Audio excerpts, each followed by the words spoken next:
Good afternoon. My name is Marcella Riddick. I'm Stevie Gray. We're Riddick and Gray, and this is Walter Gray in the back, and thank you for being on the road with us. We are heading down south to Los Angeles County from Santa Barbara today. Currently, you are looking at the beautiful Santa Ynez Mountains, and not traffic yet on the 101 freeway. Welcome to our podcast. What are we talking about today, Riddick? What are we talking about today? We're talking about why we're doing this podcast, who we are as humans, and what we're trying not to do with this podcast. Just going over the basic format. And basically, the story is Stevie and I have spent a lot of time on the road, and we've started a business, and we thought, wouldn't it be cool to talk about some things, talk about our business, and talk about cool stuff that we see on the road. Yeah. We are planning a 65-hour / not planning anymore. We're going on a 65-hour road trip through the West when we graduate from school in the spring. And we thought about it, and we were like, usually when we drive far distances, which we do fairly often, we just ramble and talk for hours and hours and hours. And we thought, why not make a podcast? Be a little bit more intentional about the things we talk about, and maybe create some dialogue about some cool topics. Yep.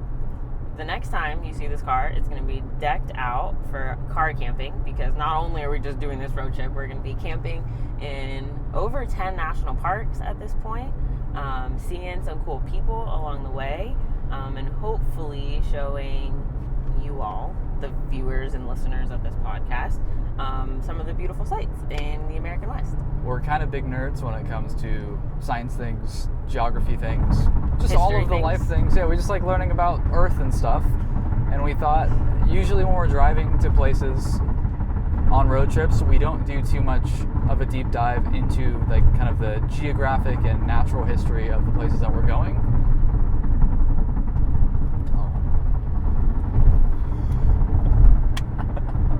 We almost got into a car accident just now because people don't know how to drive on the freeway, but that's okay. That's kind of part of this podcast, so it's live. Yep, this is an interesting way to do a podcast, and this is one of the most interesting places to start this podcast because the 101, especially up by Santa Barbara, is an absolute disaster all the time. So this should be interesting. What were we talking about? We were talking about the American West and how we're about to go on this really long road trip, but nobody here, or I guess a lot of people here, know who we are, but we should probably introduce ourselves a little bit. Yeah, so Marcella and I met in the 5th grade, started dating in the 8th grade. We had a whole kind of journey of building friendship in that 3-year period where we hated each other at the beginning, ended up becoming mutual friends in the 6th grade, became absolute best friends in the 7th grade, and then it kind of couldn't be anything but a romantic relationship in the 8th grade. It's the simplest way of putting it.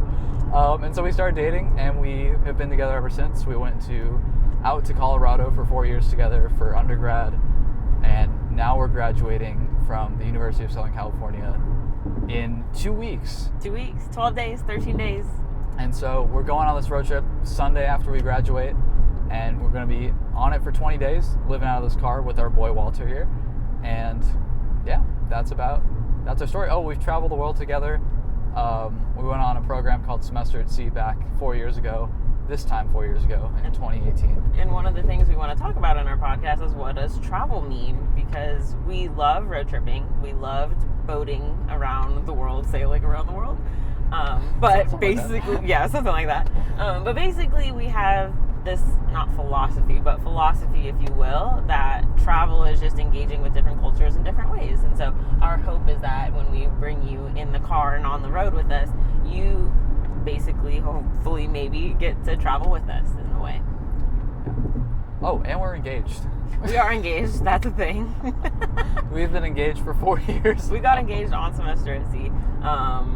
But we've been committed life partners for a minute now. It's been 10 years now. Yes, that we've dated, been together, all of these weird definitions of things. People ask us all the time when we're getting married and all that fun stuff, but it's happening someday. Yeah, at some point. But basically, us doing life together has been a thing. The thing for a decade. Which is wild. And so actually for our 10th anniversary, we went to Mexico City in the middle of a pandemic, which was kind of wild. Yeah, the pandemic, as we all know, has been a wild time, but we have had an especially chaotic pandemic experience in terms of how much we've been shifting our life goals and whatever you want to call it. But part of that shifting has been starting our company, Riddick and Gray, which is where this has been kind of the next avenue of that company. But we do a lot of client-based work in the sustainability space, social enterprise space, and then I study film production at USC, and so we also have a social impact film branch where we make non-fiction films and develop them and produce them with talented filmmakers. And I'm currently graduating from the Marshall School of Business at USC studying social entrepreneurship. And so us working with businesses who are trying to make social impact is where that other piece ties together. And we learn in the pandemic doing school from home, traveling and moving all over the place between our parents' houses and eventually going back to school in person, eventually taking a class together, that a lot of the work that we do, all the things that we've been learning, there's a lot of overlap. And we want to embody that in our business by helping people, whether it's people wanting to start their business, people wanting to create a film, people wanting to tell a story, help them make their vision a reality. It's exciting to find that out because smashing our heads together and academic and professional experiences has actually been pretty super awesome. Fun. And it's something that we didn't know we could do until the pandemic gave us the time and the ability to do. And so we were on completely different academic tracks for the longest time. Marcel was studying to be a veterinarian and I was studying film production, and so it was never really lined up. We were almost living separate lives when we were living in Colorado, but when we came back home at the beginning of the pandemic, it was perfect. Oh, and from LA. That's the other part of our, I guess, identity is we were born and raised in Los Angeles. That's where we met, and that's where we are living now and probably forever. But traveling as much as we can outside. This is just home base, but definitely not the only place we'll be. Exciting stuff. What's next? What else is on the list to cover today?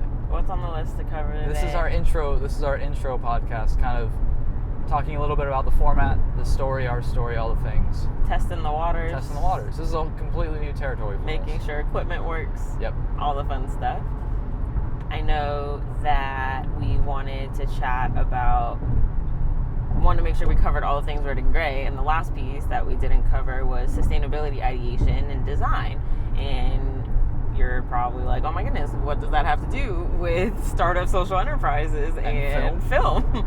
And what that backstory is we found these competitions at USC and said, sure, why not? Let's try to compete in a sustainability design competition that we have not really many qualifications for. And we actually won a couple things, which is super fun, cash money also, that we also are able to put back into our business.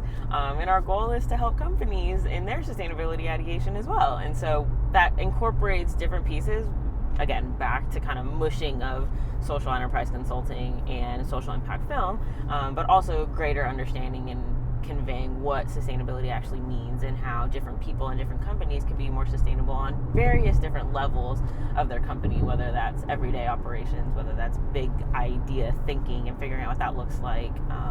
It's one of the most important and growing kind of aspects of any business, because sustainability really can apply to almost any industry. And so even talking about film productions are pretty unsustainable. Especially in COVID now, with a lot of single-use plastic and trying to keep everybody safe, we are hoping to be, I feel like innovators is like a big thing, maybe some big boots to try to fill, but we want to help people think through what does it look like to keep people safe and keep people sustainable in the future of film, especially from a cost perspective as well, for a lot of young indie filmmakers, trying to keep everybody safe, everybody healthy, everybody on the same page and under budget. That's a challenge.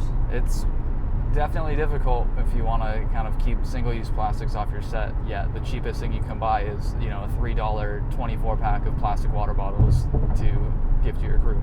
It's a tough set of challenges to deal with, but we want to be a small part in making that difference. And one of the things, again, on the podcast that we want to do is talk about random ass shit like that, where we have spent a lot of time in various car rides discussing what that could look like and how little decisions can make a big impact over time. This is probably going to be a pretty tangential podcast. Yes. Because we always are bouncing ideas off of each other and just talking through random stuff. And so we thought, why not have you in the car with us? Dude, I want to go to Ojai. I've never been.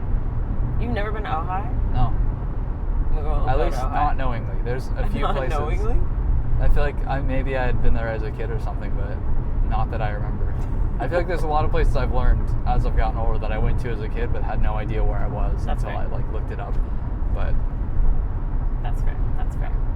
what else do you want to talk about What in else this do you wanna first talk about? episode? First episode, RNG. We can talk a little bit about who we are. We can talk about who you are. Who are you, Stevie Gray? I don't know. Who am I? Who am I? Who are you? Stevie Gray, born and raised in Los Angeles, California. Youngest of 3. Park La Brea. Park La Brea. Gotta represent Park La Brea, dude. I was born and raised in Park La Brea and lived there until I was 20, basically. I freaking love La Brea. It's a great place and it's got a lot of really cool history. If you're ever in LA, I highly recommend you check out La Brea. Check out the tar pits. We love the tar pits. We asked the tar pits if we can get married there, and they said no. They said not on that. They don't host weddings on holiday weekends. And so our set wedding date is not Available. gonna work. Yeah. We could have a celebration there not on our wedding date, but Boo. yeah. What else do you want to tell the peeps about who you are? I don't know. I was letting you describe me because I'm not very good at that. Why does that make sense? It doesn't. It Okay. doesn't. I just can't. I'm like focused on the road. This is gonna have to be an adjustment. Yes, Stevie's big nerd. He sent me easily 4 paragraphs yesterday because he went on a Google hole about Hubble and how Hubble started finding galaxies. Do we need to tell the people this? This could be the most important thing I ever say on this podcast. You want to talk about Hubble right now? Go ahead. Okay, super quick history lesson. So I was thinking yesterday, I was looking at the Hubble Deep Space image, and it's like a really famous image from 2004 where they pointed the Hubble telescope at a blank spot in the sky and just took a long exposure set of pictures to see what's there. And they discovered like an near like infinite amount of galaxies just in that one little patch in the sky. And I was like, oh my god, I love that. I've always loved that picture and the story behind that picture. And I was like, you know what? When did we discover the first galaxy other than our own in the Milky Way? As it turns out, we started discovering galaxies in the 1700s, but we thought they were just space dust. And we thought at the time, we knew now at that point that the Earth was not the center of the universe. We said, okay, the sun is the center of our solar system, and we're in this thing called the Milky Way. We knew like there was a galaxy that we were in, and there were many other things in it, and stars and systems. But Hubble in 1924 on Mount Wilson Observatory, that is right behind, it's in LA County in the Angeles Crest National Forest. There's an observatory up there, and Hubble discovered the Andromeda galaxy, which is our nearest galaxy to us. And that, for the first time, we realized there are other galaxies that have their own completely separate systems, and that this galaxy, the Milky Way, is not the entire universe, but is one of many galaxies. And Hubble, for the next few years, or a couple decades, discovered about 24 more galaxies. And then at the Palomar Observatory down south in Orange County, was the first person to use their observatory. We were there a couple weeks ago, so that was also part of my like long text. I was like, dude, Hubble was also at Palomar, because we hiked up to the observatory. So yeah, I think that's really cool stuff. So Stevie likes space. Stevie also likes dinosaurs. Stevie likes plants, but not as much as me. I'm getting there though. You've really got me into, Marcella has got me like into plants pretty hardcore. Love plants. Yeah. What else, Stevie Gray? Like music. Yeah, Stevie's super into music. He played the drum. He played a bunch of things as a kid Gray. Kid Gray. But played the drums super seriously for a while, and that was super cool. But now is super into the guitar. Super talented human. I'll hype him up all day. I miss the band days. Shout out to Out of Ink. Don't try to Google them. But that was a band that Stevie was a part of, and I half managed back in our college days in Fort Collins. Fort Collins music scene is something super special Truly. and super close to our heart. So shout out to those folks.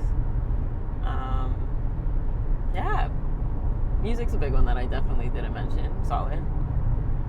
What else? We listen to a lot of music too. I think that's just something that we kind of do all the time. That's probably why I didn't think about it a whole lot. We were in Spotify's top 1% of listeners or something like that, just in terms of the amount of music we listen to. And it spans so many different genres. That's one of our favorite parts about music. Yeah, I love music. That's true. We listen to some weird stuff, like a weird combo of stuff. We're not very our music interests are pretty dynamic. I'm trying to think of the weirdest playlist we have. Maybe we'll put that like a link somewhere to one of our weirdest podcasts. Weirdest playlist. There you go. Yeah. That's the word. So who are you, Marcel Riddick?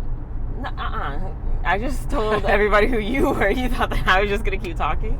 I'm fascinated by what you're about to say about me right now. Like the first thing that comes to mind. Yeah, let's do it. I would say Marcel Riddick is like a natural empath, through and through. One of the most, if not the most empathetic person I've ever met. Marcel full on feels everything all the time, which is an intense skill that I think a lot of people hope to have someday. That was also a very polite way of saying Marcella cries all the time. No, that's not true. Marcella does not cry all the time. Marcella cries more than I have ever cried or ever will cry probably, but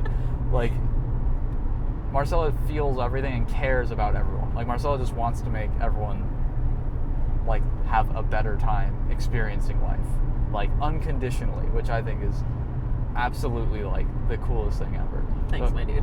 Marcella is super into life and animals and plants, and was in our middle school a zookeeper. I was the head zookeeper, actually. Head zookeeper, yeah. Excuse me. But truly, always loved animals, was going to be a veterinarian, studied global studies, zoology, aquarium and zoo management in a PSM master's program. For a hot minute. Wildlife conservation, worked for the Forest Service. I did. God, what else? Truly just... My degree is actually in zoology. Yeah. My bachelor's, which is pretty fun. And now has always been a natural leader. Other thing is just on top of, or in reference to being such an empath, has led so many different organizations and movements to help other people. And so being now at the Marshall School of Business for Social Entrepreneurship, the whole point of that program and kind of frame of mind is to use business to solve social issues. And it's an interesting and kind of new field of study, because the real question is how do you do that and how do you do it successfully? And it's been super awesome to see Marcella enter that space as well, because although it was such a big change from zoology and veterinary science, it is perfectly in line with what Marcella does and does really well. So simply put, Marcella is the coolest person I know on this planet. Favorite person. That's who Marcella Riddick is. How'd I do? Thanks, dude. Also was big ball of energy all the time. Yeah. Always. Still. I said was, but that's not, nothing changed. I was more just imagining you running around everywhere.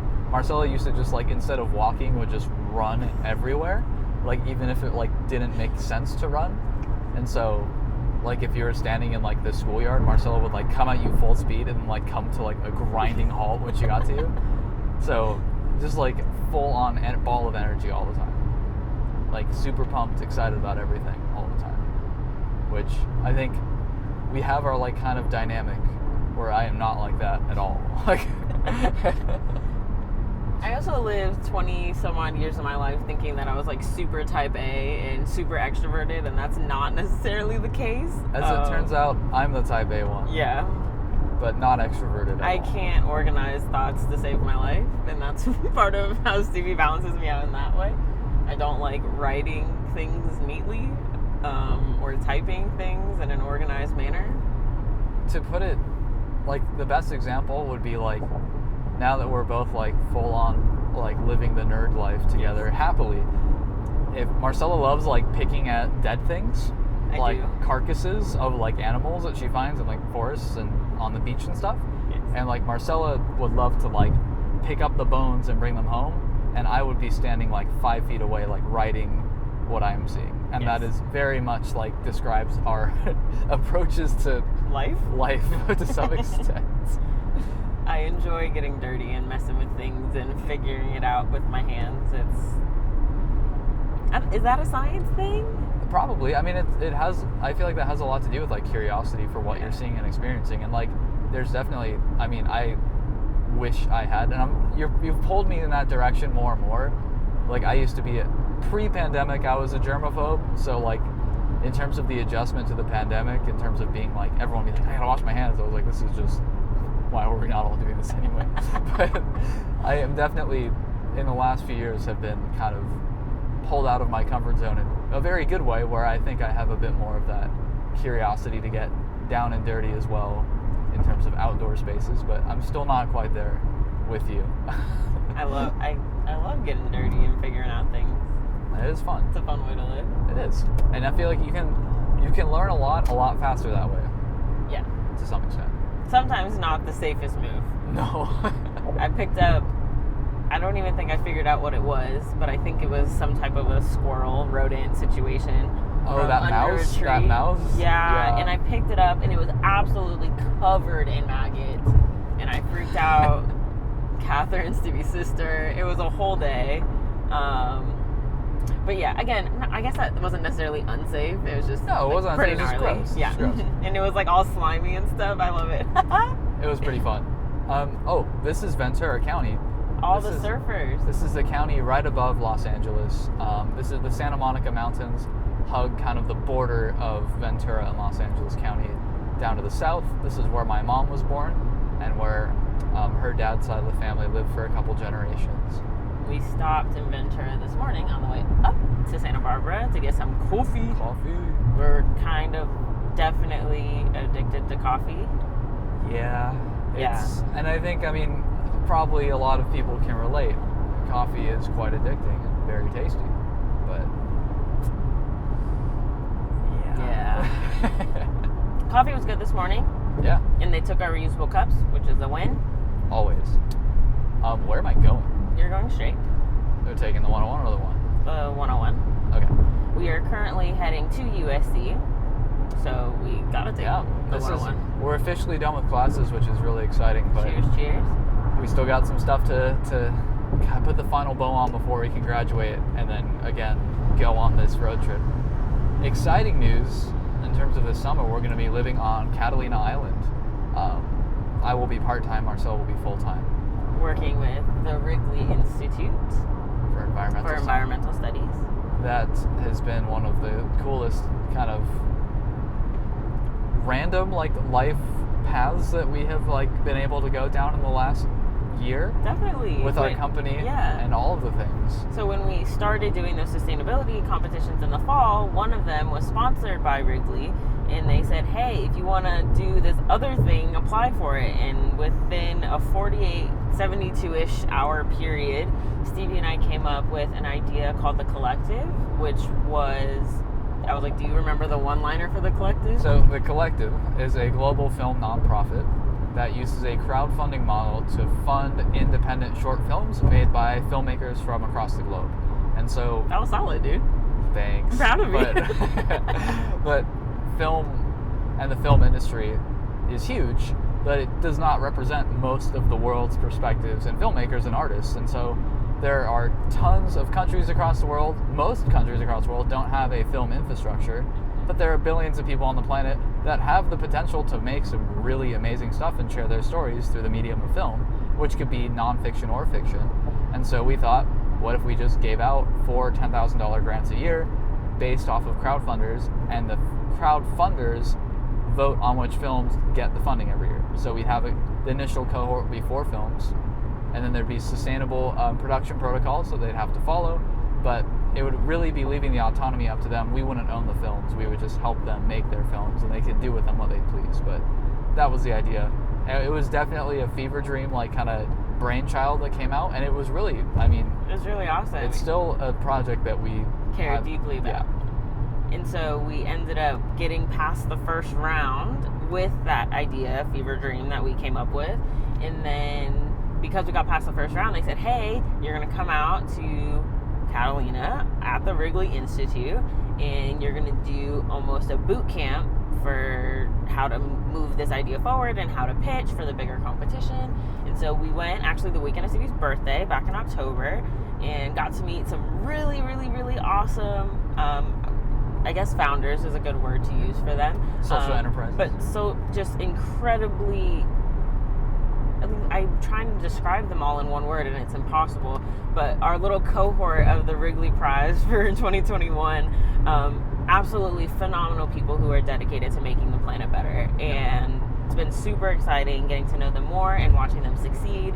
People are winning prizes and moving on with their businesses, and it was a really special experience. And so a month or so after meeting all of them, we all pitched together, and there was top 3 winners, blase in front of judges, and a bunch of people came, and it was actually the first live pitch I ever did at USC because of COVID, and our parents got to come. It was really special. And so even though we didn't win, it was huge for us as a company. It was huge for us in our family, just as a moment, and really pushed us to push RNG further into a place that made sense. And so even though the collective doesn't make sense right now, just in terms of feasibility, in terms of COVID and international relations and how to move money around the planet, all that kind of stuff, even though it doesn't happen, or it's not going to happen right now, we were dedicated to making other ideas a reality. Yeah, and it was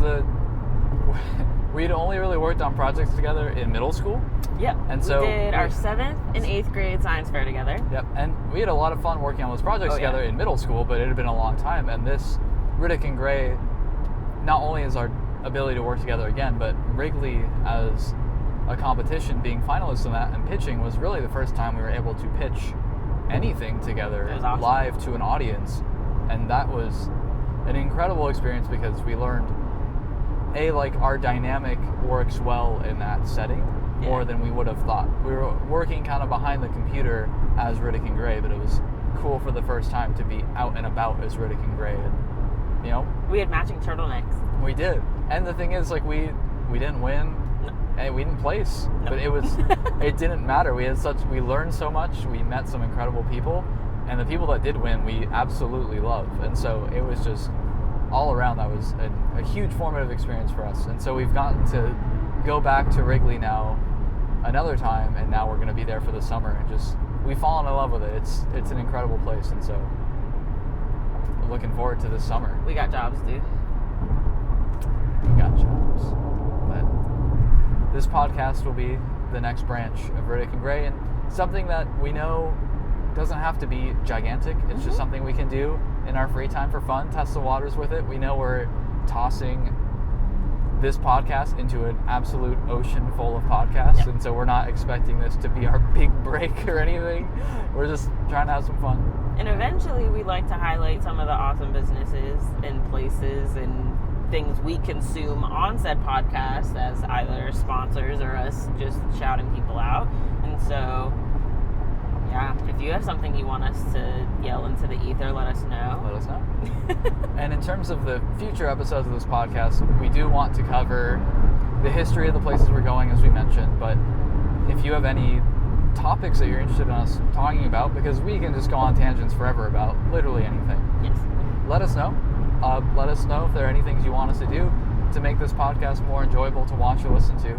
We imagine that it'll begin with just a few viewers, probably our parents. So, shout out to y'all. Mom, Dad, if you have any topics you want us to cover, much love. Hit us up.